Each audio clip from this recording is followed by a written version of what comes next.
Do you remember that one time when you were a little kid and you woke up from that one extremely bizarre dream that almost made no sense?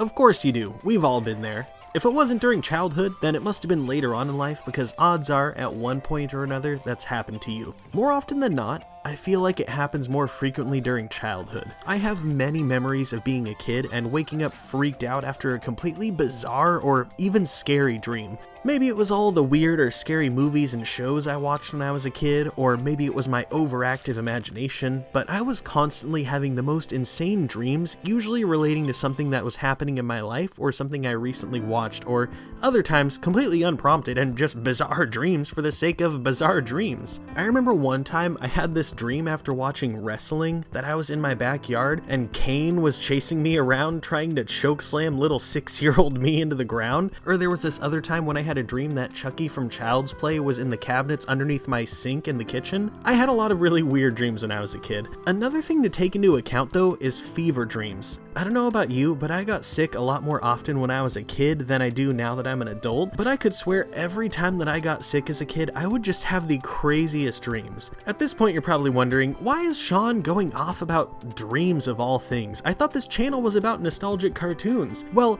okay, you're right, but hear me out here. I've seen many episodes of shows where the entire episode that I had just watched didn't actually happen and it was all a dream the whole time. That's a common cliche in many different shows and movies. The old "it was a dream the whole time" trick. That trope honestly drives me nuts, but I gotta say, some shows actually do a really good job of showing the bizarre fantasy that is dreaming. One of the most prominent ones that comes to mind, for me at least, would have to be Rugrats. Like I said earlier, childhood and bizarre dreams just seem to go hand in hand, and Rugrats did a fantastic job of showcasing that exact sentiment. That's why today, on our nostalgic walk down memory lane, we're looking at 5 episodes of Rugrats that feature some truly bizarre dreams and pretty intense nightmares. Let's get right into it. Number 5. Slumber Party. This episode truly has me conflicted. It is a great episode that really has that OG Rugrats vibe to it, but it really pisses me off because it truly highlights how much of a massive douche that Angelica can be.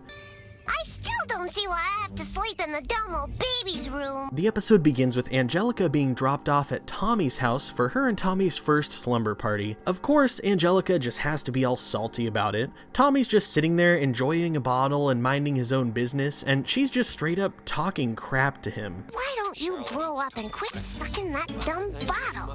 Only babies suck on bottles. Dee Dee decides to put the kids down for a nap, and Angelica is super sweet to her, but the second she leaves the room, she turns into a massive dick again. Tommy asks her what a slumber party is, and she says that only a bottle-sucking baby would ask that, and if he has to ask, he will never know, which makes absolutely no sense, but Angelica is 3 years old, so of course it doesn't make any sense. It smells like a baby's room in here. Angelica opens up the window, letting in a massive wind of cold air. They go to sleep, and Angelica wakes up freezing, so she gets up to close the window. Meanwhile, she catches a glimpse of Tommy freezing under a small, thin baby blanket. Later, they wake up, and Tommy is absolutely sick as hell after freezing next to an open window for hours. Dee Dee puts Tommy back to bed so he can rest, and he falls asleep while staring at his mobile, which is when the crazy dream starts. He dreams that his crib is getting gigantic and that his clown lamp is dancing around the room. He then looks over and sees the open window turn into a creepy face. Tommy stops sucking on his bottle, and all of a sudden, the top of the bottle turns into Angelica's face. He then looks up, and the little Cupid on his mobile also turns into Angelica's face.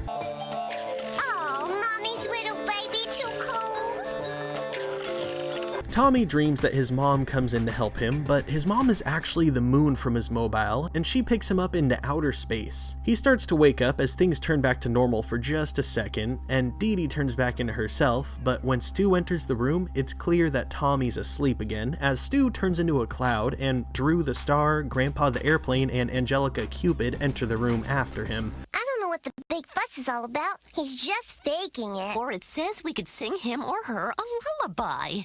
Everyone discusses methods that could help Tommy feel better. Of course, Dee Dee is reading from lip shits. Stu and Dee Dee decide to make up a lullaby to sing Tommy to sleep. Then we'll call up the doctor. His name's Herman Schachter.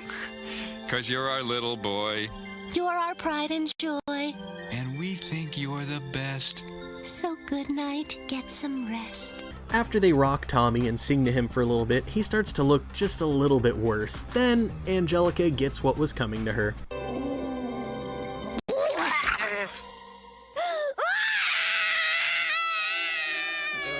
Wait up, Muffin! You're dripping everywhere! That's my boy.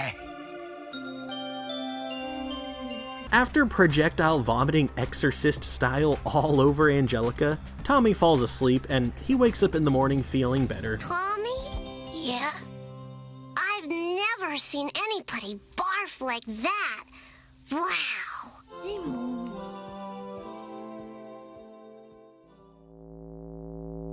Number 4. Angelica's worst nightmare. After seeing Angelica act like a massive jerk, I felt like it'd be good to follow up with this episode specifically. This episode begins with Angelica hanging out in her room, enjoying being an only child, bossing her dad around. Daddy, more juice! Daddy! Here I am, sweetheart. Thank you, Daddy. You're welcome. Daddy, will you take me out for ice cream later? Of course, Pumpkin. And will you buy me a pony? We'll see. Then we hear Charlotte yelling from the other room. Turns out she was taking a pregnancy test, which turned out to be positive. They call Angelica in to tell her, and of course Angelica acts a fool. It's true, Angelica. I'm having a baby. No, you're not. Yes, I am. No, you're not. Yes, I am. I'm having a baby, and you're going to have a little brother or sister. Won't that be nice? Later, Angelica wants to go to the toy store, but her parents don't have the time for her since they're preparing for the new baby. Later that night, we see Angelica basically begging Charlotte to not have the baby. I've been thinking, maybe we shouldn't have a baby right now. But Angelica... It's just that it's a lot of work and everything, and I consider it a personal favor if you didn't have a baby right now. Honey, there's really nothing I can do about Please, it. Mommy, pretty, please! Angelica, I told you there's nothing I can do. When the baby comes, it comes, and that's all there is to it. After that doesn't really go her way, she goes into her bedroom and calls one of those doctor TV show hotlines to ask the doctor for advice. The doctor tells her that she needs to realize that the world doesn't revolve around her. You need to learn to share and let others take the spotlight once in a while. What do you say to that, Angelica? Angelica? What a quack. Later that night, Angelica falls asleep while mocking her parents for being excited for the new baby, and that's where the crazy dream starts. To quote the episode title, this is literally Angelica's worst nightmare. Look at him, honey. Isn't he adorable? Oh, he sure is. Coochie, coochie, coochie, coo. Yes, you are. Mommy? Who are you? It's me, Angelica. Who? Angelica, your daughter. Oh, yeah, our old kid. I remember now. They tell Angelica to watch the baby while they go tell the newspapers that they have the greatest baby in the world. Angelica decides to talk to her new little brother, and he talks like a straight-up mobster or something. So you're the new baby, huh? That's right. I'm the new baby. I'm the new baby and you're the old baby, see? And you better get something straight right off the bat. There ain't room in this house for the both of us.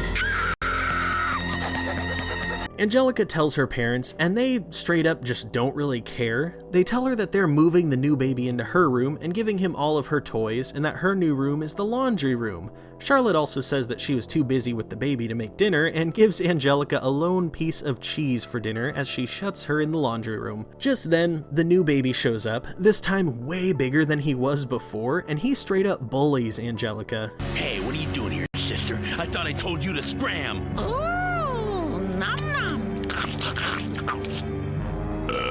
I warned you to get out, but you wouldn't listen. Now I'm gonna have to teach you a lesson. You had your chance. Angelica runs away and escapes in her toy car, but the giant baby shows up again and gets her. I wonder what a toy car would taste like. No, please! I'm your big sister! Well, now you're num-nums. Just then, Angelica wakes up terrified and Drew comes in to comfort her, telling her that they would never forget about her and that she'll always be their first baby. The next morning, Angelica's parents sit her down to tell her that Charlotte went to the doctor this morning and it turns out that she isn't gonna have another baby after all. Gee, that's too bad, Mommy. I was just starting to think it would be nice to have a little baby around. I'm sorry, Angelica.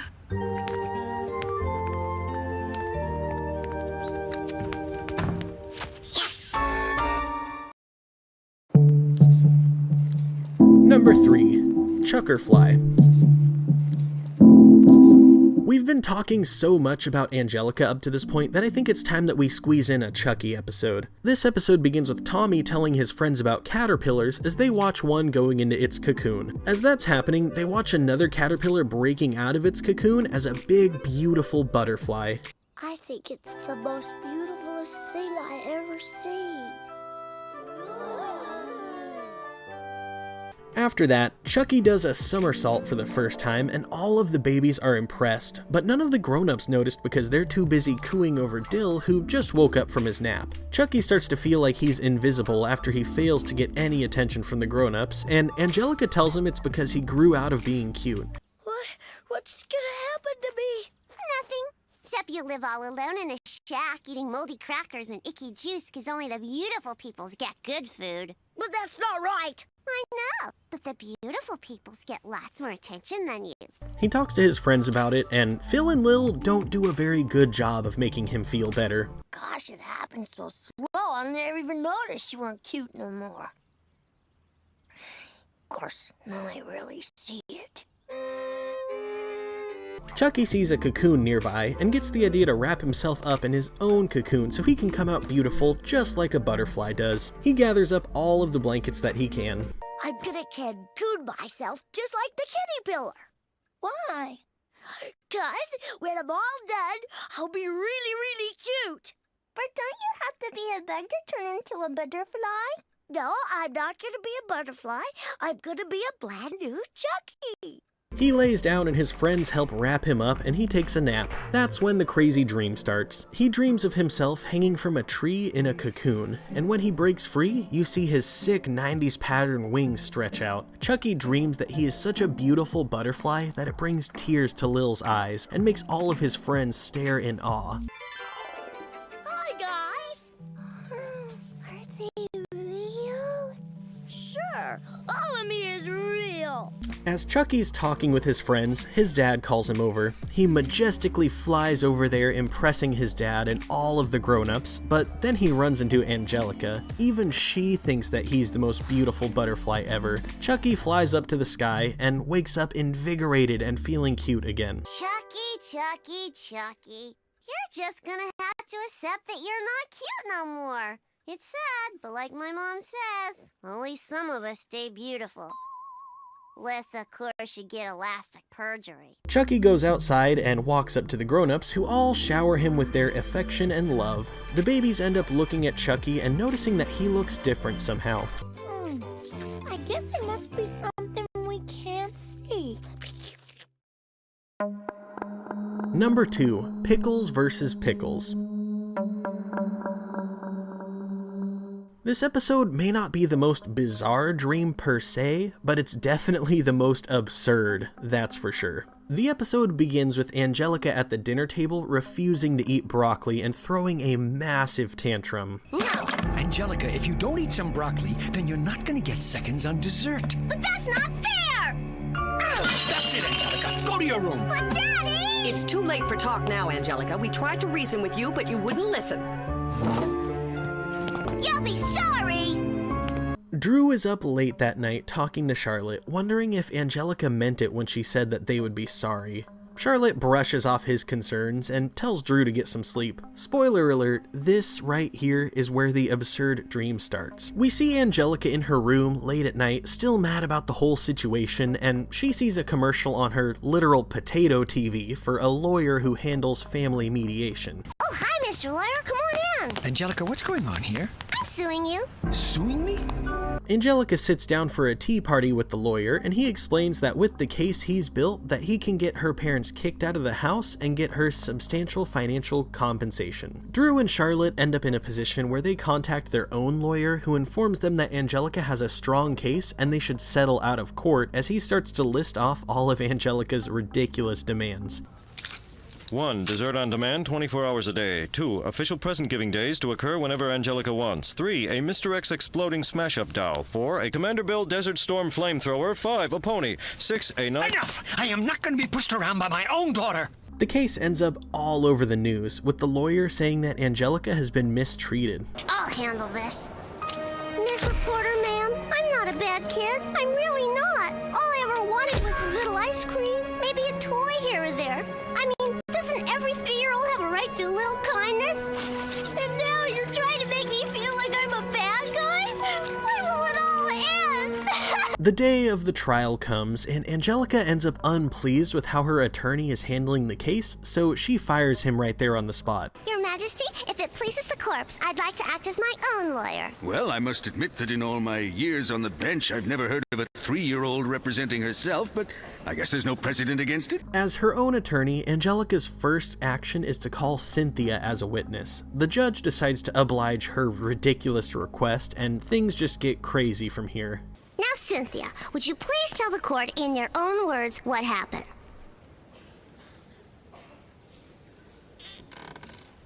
What's that, Cynthia? Cynthia says that they tried to make me eat broccoli even though they knew it tasted yucky. I said very politely that I didn't want to, but they wouldn't listen. And then they said no dessert and sent me to my room. Objection! We then see Angelica being on the stand as a witness. She ends up making a fool of her parents' lawyer, responding by mimicking him and backsassing with sarcastic remarks. By the end of the courtroom proceeding, the judge ends up finding Drew and Charlotte guilty and awarding Angelica with the house and all of her parents' assets. Bailiff, have this man removed from my court and locked up! No! I'm a good father! I'm a good father!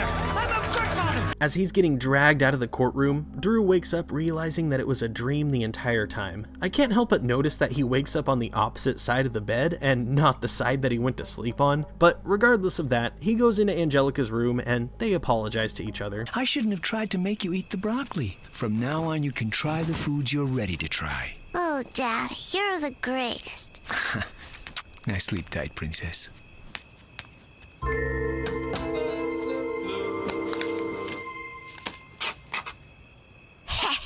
Works every time. Number 1. In the Dreamtime. This episode might hold the position for the most bizarre dream of all time. It begins with the babies playing in the sandbox. They all decide to go play in Spike's doghouse. This is great, Tommy, really great. I'm having lots of fun. Nothing bad's gonna happen today. Like clockwork, after Chucky says that, everything starts to get all trippy and weird. As you may have already guessed, this episode immediately begins in a dream already.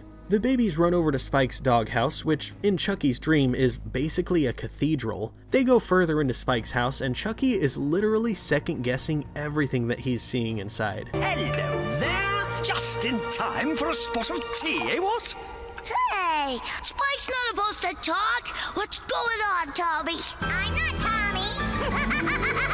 Just like that, Chucky jolts awake and his dad comes in to comfort him. His dad explains to him that nothing in a dream could ever hurt him because it's not real. The next day, Chucky's playing with his friends, explaining to them the dream that he had the night before. Then, they decide to go up to Grandpa's room to see if it still smells funny, and partway up the stairs, things start to get all trippy and weird again. They get to the top of the stairs, and Tommy's hallway is covered in all these crazy-ass pictures of him, and at that point, Chucky again starts questioning everything that he's seeing. They finally make it to Grandpa's room, which is literally outer space.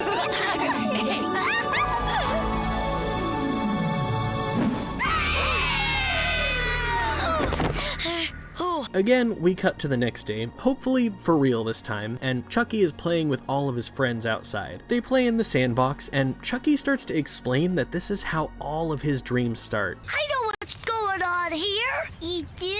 Yep.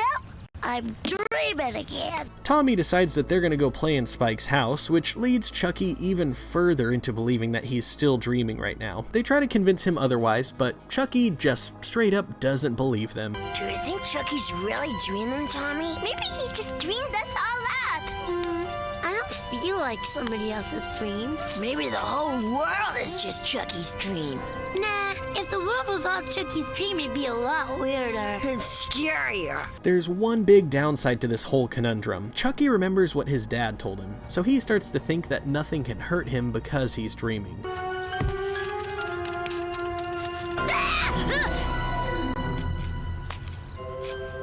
Hey, you can't hurt me.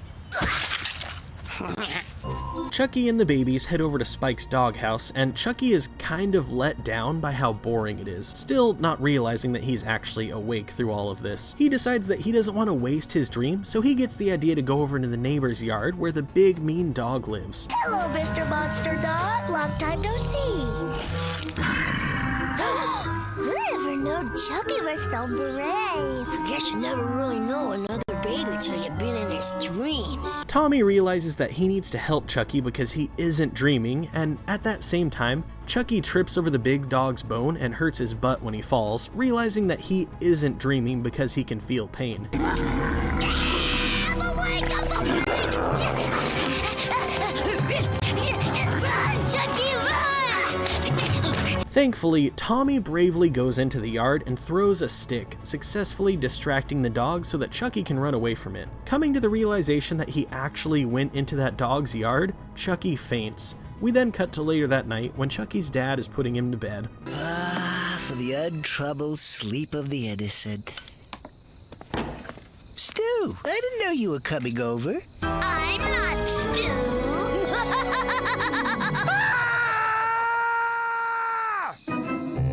And that's all for today's nostalgic walk down memory lane. What did you think of this video? Do you have a favorite episode of the ones I talked about? Let me know in the comment section down below. I always love reading your guys' feedback. If you enjoyed this video, drop a like and give praise to the YouTube algorithm in hopes that it promotes this video to everyone else. As always, thank you so much for watching, and I'll see you in the next one. Peace.